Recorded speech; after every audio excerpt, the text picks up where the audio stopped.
ایک صاحب اور ان کی بیوی پر کسی جادوگر نے انتہائی سخت جادو کا وار کیا۔ یہ جادوگر اس جادو پر باقاعدہ پہرا بھی دیا کرتا اور کسی عامل کو اس کا توڑ نہ کرنے دیتا۔ وہ صاحب فرماتے ہیں کہ ان کی بیوی کے ہاں اول تو عمر ٹھہرتا ہی نہیں، اور اگر ٹھہر بھی جاتا تو ساکت ہو جاتا۔ اگر کسی طریقے سے 9 ماہ پورے ہو جاتے تو بچے کی پیدائش مردہ حالت میں ہوتی۔ یہ صاحب انتہائی با کردار اور 5 وقت کے نمازی تھے اور بچوں کو مسجد میں قرآن بھی پڑھایا کرتے تھے۔ بہت علاج کروائے، بڑے سے بڑا عامل بلوایا اور علاج کروایا اور ایڑی چوٹی کا زور لگا دیا، مگر نتیجہ صفر نکلتا۔ ایک دن ایک انتہائی درویش باعمل عالم اور عامل کے پاس جانا ہوا۔ یہ صاحب اپنے استخارہ کے لیے مشہور تھے اور ان کا استخارہ 1 منٹ کا ہوا کرتا تھا۔ 1 منٹ میں سارا کچا چٹھا کھول کر رکھتے تھے۔ اللہ نے بہت عطا کیا تھا ان کو۔ اب یہ پریشانی لے کر ان کی خدمت میں حاضر ہوئی۔ مولوی صاحب نے بتایا کہ کسی عام زور آور جادوگر کا وار نہیں، بلکہ یہ تو کسی جادوگر کی دنیا کا انتہائی غلیظ اور ماہر جادوگر کا وار ہے، اور یہ میرے بس سے باہر ہے۔ میں اس عمر میں اتنی سخت محنت نہیں کر سکتا۔ اس کا توڑ بھی کوئی خبیث العین ہی کر سکتا ہے۔ یہ جو کہ مجبور تھے، اس لیے پوچھنے لگے کہ کچھ تو حل ہوگا۔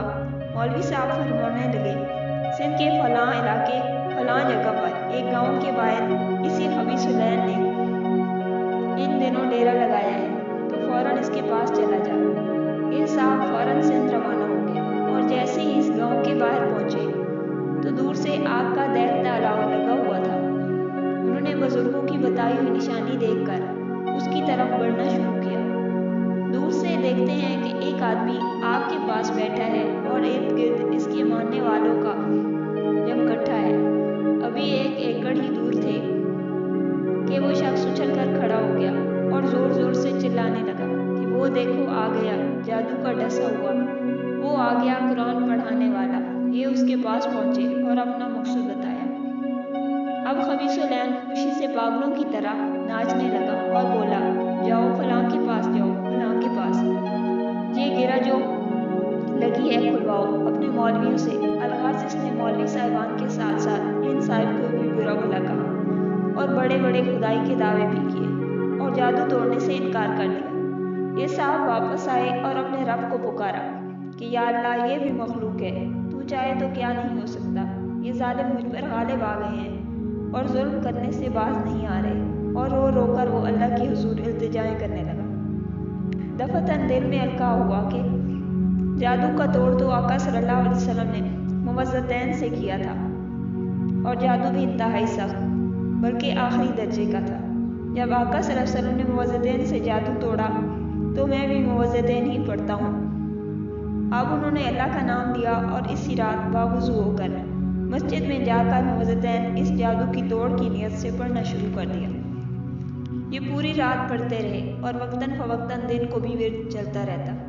ہر وقت باوضو رہنے لگے۔ غالباً 6 دن رات کو اونگ آ گئی اور اچانک خون کی پوری بالٹی ان کے اوپر جیسے کسی نے گرا دی۔ یہ بہت پریشان ہوئے۔ مسجد کے ساتھ ہی کنواں تھا، وہاں نہائے اور کپڑے بھی پاک کیے، مسجد دھوئی۔ اب سوچا کہ بیوی کی بھی خبر لے لوں۔ گھر پہنچے تو وہاں بھی یہی حال تھا اور بیوی انتہائی پریشان تھی۔ بیوی کو دلاسا دیا اور فرمانے لگے کہ بھلی مانس اب کچھ ہلچل ہو گئی ہے، انشاءاللہ اب کام بن جائے گا۔ ایک نئے ویلے سے اسی رات سے پھر دوبارہ مسجد میں عمل شروع کر دیا۔ 9ویں دن پھر وہی ہوا، اونگ آئی اور دونوں میاں بیوی پر خون کی بالٹی گرا دی گئی۔ انہوں نے ہمت نہ ہاری اور پڑھنا جاری رکھا۔ 13ویں دن صبح کے وقت وہی سندھ والا خبیث العین مسجد میں داخل ہوا اور آتے ہی پیروں میں گر کر معافیا مانگنے لگا۔ ان صاحب نے اسے بولا کہ تم مجھ سے کیوں معافیا مانگ رہا ہے؟ کہنے لگا کہ اللہ کے واسطے مجھے معاف کر دیجئے، پھر بتاؤں گا۔ انہوں نے معاف کر دیا اور وجہ پوچھی۔ کہنے لگا کہ آپ میاں بیوی پر جادو میں نے کیا تھا۔ جب آپ مسجد میں عمل کرنے بیٹھے تو میں بھی آپ کے مقابلے میں بیٹھ گیا اور روزانہ میرا کیا ہوا جادو مجھ پر ہی الٹا چلنے لگا اور میرے موکل میرے دشمن ہو گئے۔ یہ صاحب فرمانے لگے کہ اگر یہ بات تو نے مجھے بتا دی ہوتی تو تجھے کبھی معاف نہ کرتا۔ بہرحال جادوگر معافی مانگ کر اپنی جان بچا کر واپس سندھ لوٹ گیا، کیونکہ اگر وہ معافی نہ مانگتا تو جان سے ہاتھ دھو بیٹھتا۔ انہوں نے اللہ کا شکر ادا کیا مگر جادوگر کی صلح کا اعتبار نہ کیا اور 41 دن مسلسل عمل کرتے رہے۔ اس کے بعد اللہ نے ان کو نرینہ صحت مند اولاد سے نوازا اور 2 سے زائد بیٹے عطا فرمائے اور بندش ہمیشہ کے لیے ٹوٹ گئی۔ جادو کا حتمی علاج قرآن پاک کی آخری 2 صورتیں ہیں جنہیں معوذتین کہا جاتا ہے۔ سحر کے علاج میں مغز کی حیثیت رکھتی ہے، یعنی سورۃ فلق اور سورۃ والناس۔ انہیں 3 مرتبہ صبح و شام پڑھنا چاہیے اور بچوں پر پڑھ کر دم کرنا چاہیے۔ یہ بے نظیر و بے مثال عمل ہے۔ 1 دفعہ سورۃ فاتحہ اور 3 دفعہ سورۃ اخلاص پڑھ کر تمام امت مسلمہ کی مغفرت کی دعا کریں۔ آمین یا رب العالمین، آمین بجاہ النبی